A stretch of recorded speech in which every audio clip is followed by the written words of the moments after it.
허락하신 하나님의 말씀은 마태복음 9장 9절로 13절까지 말씀입니다. 예수께서 그곳을 떠나 지나가시다가 마태라 하는 사람이 세간에 앉아 있는 것을 보시고 이르시되 나를 따르라 하시니 일어나 따르니라.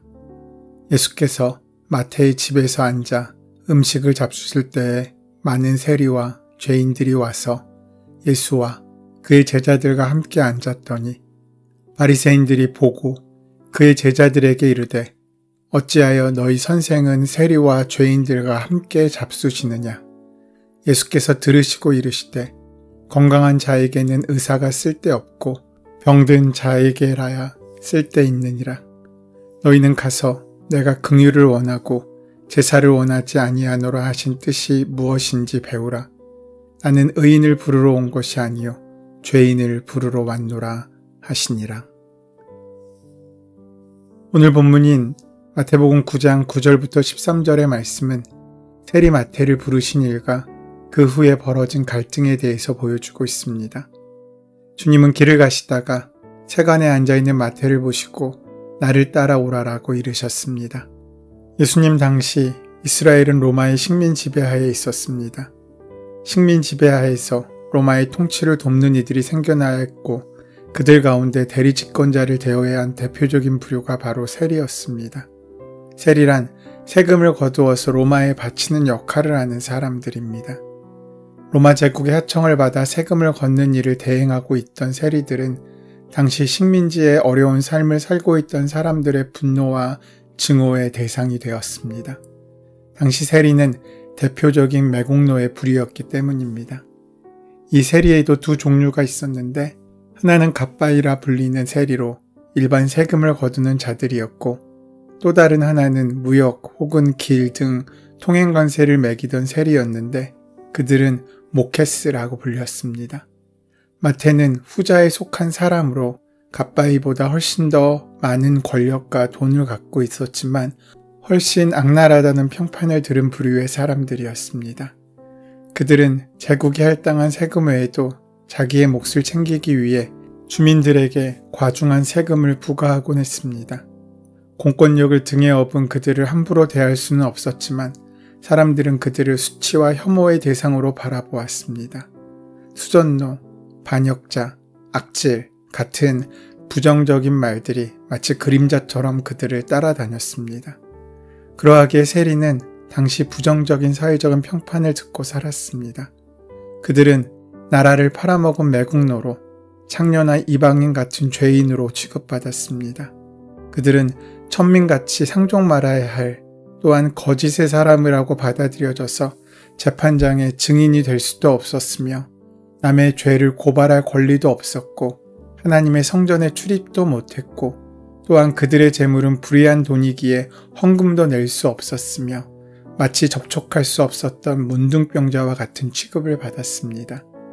한마디로 그 사회에서 받아들여지지 못하고 살아가기도 힘든 사람들이었습니다. 그런 사람들의 비웃음과 손가락질은 세리들로 하여금 더욱 돈에 집착하게 만들었을 것이고 돈에 집착하면 집착할수록 공허감 역시 깊어져 갔을 것입니다. 하지만 모든 세리를 그저 악인으로 취급해서는 안 됩니다. 그러한 권력을 사용하여서 자신이 치부하기 위하여 어떻게 해서든 그 자리를 차지하기 위해 아등바등 애쓴 이들도 있었겠지만 더는 어떻게 해볼 수 없는 형편에 몰려서 그 자리를 어쩔 수 없이 선택한 사람들도 있었을 것입니다. 사회에서 밀려나거나 소외되면 사람들의 심성은 완악해집니다. 우리는 함께 더불어 사는 사람이어야 합니다. 우리가 그렇게 누군가를 밀어내고 소외하고 착취하면 내가 잘 살아지는 것이 아니라 우리가 살고 있는 공동체가 병들게 되고 결국 그 모든 폭력은 우리가 감당해야 될 몫으로 남겨지게 됩니다. 개인주의나 나만 아는 세상이 결코 나의 천국을 만들어주는 것이 아닙니다. 그것은 오히려 스스로 소외의 길을 가게 만들 수도 있습니다. 예수님은 지금 그렇게 소외된 사람 하나에게 다가가고 있으신 것입니다. 누구도 가까이 하려 하지 않는 사람에게 다가가셨습니다. 그것이 주님의 사역이셨기 때문입니다. 그리고 그것을 우리에게 보여주십니다. 그것이 그리스도인 된 우리의 사역이기 때문입니다. 땅이 쓰레기를 품으면 분명 땅도 썩어갑니다. 죄인의 친구가 되면 그도 죄인 취급을 받을 것입니다. 그러나 땅의 능력은 비록 지금은 썩는 것 같아 보이지만 머지않아 그 땅은 그 쓰레기를 정화시키고 새로운 옥토로 만들고 바꾸어낼 것입니다. 죄인의 친구가 되어 죄인으로 조롱받고 비난받으셨던 예수님으로 인해 그 죄인이던 마태는 놀라운 복음의 전도자로 바뀌게 됩니다. 친구가 되어줌의 능력이고 인정하고 품어줌의 능력입니다. 동행하여 줌의 능력이며 더 위대한 사랑의 품으로 죄인인 마태를 품어주셨기에 그는 변화된 것입니다. 예수님께서는 마태에게 나를 따르라고 말씀하십니다. 예수님께서 당시 많은 유대인들로부터 죄인 취급을 당했던 세리를 선택하신 것도 놀라운 일이었지만 세리 마태 역시 예수님을 즉각적으로 따랐다는 사실이 놀라운 일입니다. 여기서 따르니라 라는 말의 원어의 뜻은 함께 같은 길에 있다 라는 뜻입니다. 마태가 예수님과 함께 일하고 동고동락하겠다는 결단을 보여주는 행동입니다. 세상적인 관점에서 마태는 아주 좋은 직장을 버리고 예수님을 따라 나섰던 것입니다. 예수님께서 부르실 때 즉각 그 자리를 박차고 일어나 주님을 따르는 순종이 그에게 있었습니다. 주님이 나를 따라오너라 했을 때 마태가 황금알을 낳는 거위와 다를 바 없었던 세관을 박차고 나올 수 있었던 것은 새로운 삶에 대한 그리움이 그의 내면에서 오랫동안 자라나고 있었기 때문일 것입니다. 누군가가 나의 있는 모습 그대로를 받아들여준다는 사실을 알게 되는 바로 그때 우리를 냉혹한 인간으로 만들었던 비인간적인 차가움은 사라지게 됩니다. 그것은 어둠이 사라져 해가 떠 빛이 임하는 것이 아니라 해가 뜨기에 어둠이 사라지는 것과 같습니다. 우리의 죄가 없어져서 하나님의 사랑의 은혜가 임한 것이 아니라 하나님의 사랑이 우리에게 임하였기 때문에 우리의 죄가 사라지게 되는 것입니다. 우리는 모두 다 연약한 존재들입니다. 제 아무리 악독한 사람이라고 해도 누군가의 가슴에 기대어 울고 싶을 때가 있습니다. 사람들 앞에서는 애써 숨겨왔지만 자기 속으로 자라고 있던 두려움과 연약함을 다 드러내놓고 엉엉 울고 싶은 순간이 있습니다. 어떠한 정죄도 없이 그를 용납해줄 품을 만나면 그는 새로운 존재가 될 가능성을 얻습니다. 마태는 예수님의 눈길을 통해 자신 안의 상처와 아픔이 녹아내리고 있음을 알았을 것입니다. 이러한 기쁨을 경험한 마태는 그저 홀로 있을 수 없어 사람을 초대하여 그의 식탁을 기쁨의 자리로 바꿔냈습니다. 그의 집에서 벌어졌던 잔치는 하나님께서 허락하시는 은혜와 기쁨이 빚어낸 축제였습니다. 예수님께서는 세간에서 일하는 마태를 부르셨고 마태는 식사 시간에 예수님을 모시고 자신의 집에서 식사를 같이 했습니다. 주님은 마태의 초대에 기꺼이 응하셨습니다. 만약 사람들의 차가운 눈길을 의식한다면 세리의 집에 들어갈 수 없었을 것입니다. 하지만 주님은 당신에 대한 사람들의 오해를 두려워하지 않으셨습니다. 그가 사랑으로 변화시킬, 회복해야 할 한 존재가 너무나 소중했기 때문입니다. 그 자리에는 많은 세리와 죄인들이 함께 와서 그 자리를 같이 하고 있었습니다. 적어도 그 자리에서는 사람과 사람 사이를 가르는 어떠한 편견도 장벽도 무너지고 있었습니다. 인위적인 노력에 의해서가 아니라 저절로 사람들을 가르는 벽이 무너질 때 찾아오는 것이 바로 기쁨입니다. 그들은 적어도 그 자리에서만은 죄인과 세리가 아니라 벌거벗은 인간이었습니다. 그러나 모두가 기뻐했던 것은 아닙니다. 자기 세계에 갇힌 채 밖으로는 한 걸음도 나오지 못하는 이들도 있었습니다. 바리새파 사람들이 바로 그러한 사람들이었습니다. 그들은 예수님께서 그 당시 죄인으로 취급받던 세리의 집에 들어가 함께 식사를 하는 모습을 보며 싸늘하게 제자들에게 이야기합니다. 어찌하여 당신의 선생은 세리와 죄인들과 어울려서 음식을 드시오. 말씀드린 것 같이 당시 유대인들의 인식 속에는 자국민을 괴롭히는 세리는 죄인과 같이 취급되었습니다. 그들과 식사하는 것은 물론이고 교제하는 것도 허락되지 않았습니다. 그런데 예수님께서는 누구나 다 알고 있는 그 동네, 가버나움의 세간에 있던 세리를 찾아가셔서 그를 제자로 부르신 것입니다. 이에 감격한 마태는 많은 친구들을 초청하여 잔치를 벌인 것입니다.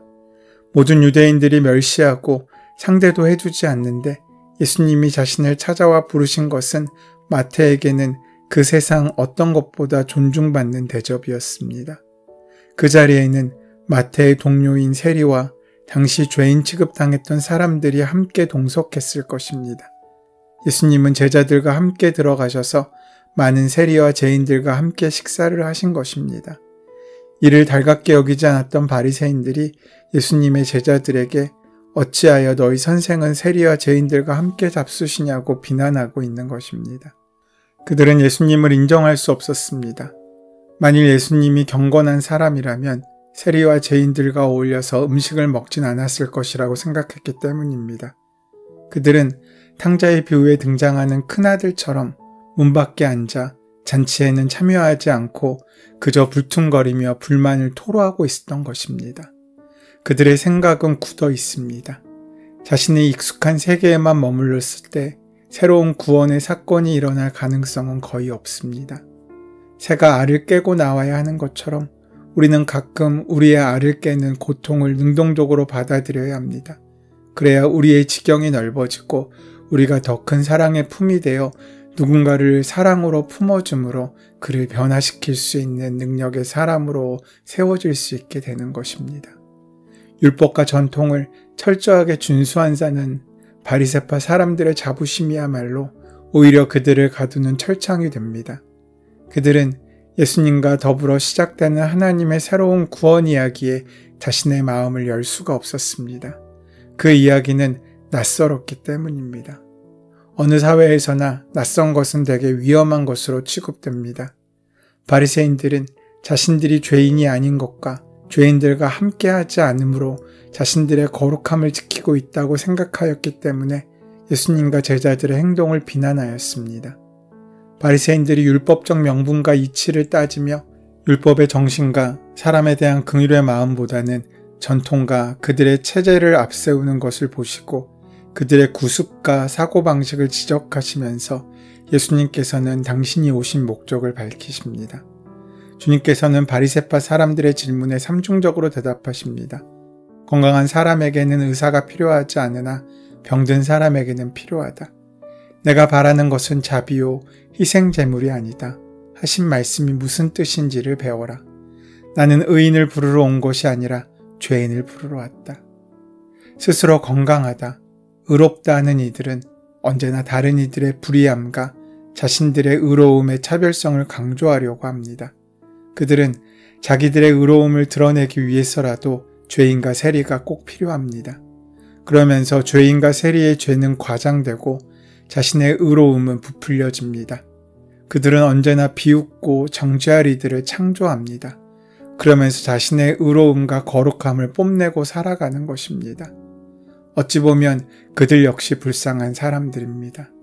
그렇다고 하여 죄인과 세리는 좋은 사람들이고 바리새인들은 위선적이라고 말하는 것이 아닙니다. 사실 바리새인들처럼 철저하게 사는 사람이 어디에 있겠습니까? 그들의 문제는 열심이 아닙니다. 그들에게 낯선 사람을 맞아들일 만한 그 가슴에 사랑의 품이 없다는 점입니다. 지금 주님은 버림받은 자의 모습으로 멸시당하고 외면당하는 자의 모습으로 오고 계신지도 모릅니다. 우리는 지나치게 염려하며 살아갑니다. 건강에 대해서도 그렇습니다. 몸에 조금만 이상이 생겨도 혹시 중병이 아닐까 싶어 깜짝 놀랍니다. 그래서 세상이 말하는 건강을 지키는 법을 맹신하고 그것을 따라갑니다. 하지만 이렇게 건강에 집착하는 이유도 따지고 보면 우리가 건강하지 못하기 때문이지 않겠습니까? 의료체제도 잘 갖추어져 있고 균형적인 식사도 잘하고 있는 우리가 왜 건강에 자신을 갖지 못하는 것이겠습니까? 그것은 생명의 가장 기본이 되는 물과 공기가 오염되었고 우리가 먹는 음식들은 농약이나 방부제를 비롯해 몸에 해로운 것들에 노출되어 있기 때문입니다. 그뿐 아니라 현대인들은 어느 시대의 사람들보다 더 큰 긴장감 속에 살아갑니다. 스트레스는 우리 몸의 저항력을 빼앗아서 쉽게 병에 걸리게 만듭니다. 그런데 많은 사람들이 이렇게 우리가 건강하지 못하다는 사실을 인정하지 않습니다. 그리고 스스로 건강하다고, 건강할 수 있는 방법을 안다고 착각하며 살아갑니다. 스스로 의롭다고 여기는 사람이 예수님을 받아들이기 힘든 이유도 여기에 있습니다. 예수님은 건강한 사람에게 의사가 필요한 것이 아니라 병든 사람에게 필요하듯이 자신은 의인을 부르러 온 것이 아니라 죄인을 부르러 왔다고 당신이 그리스도이심을 암시하십니다.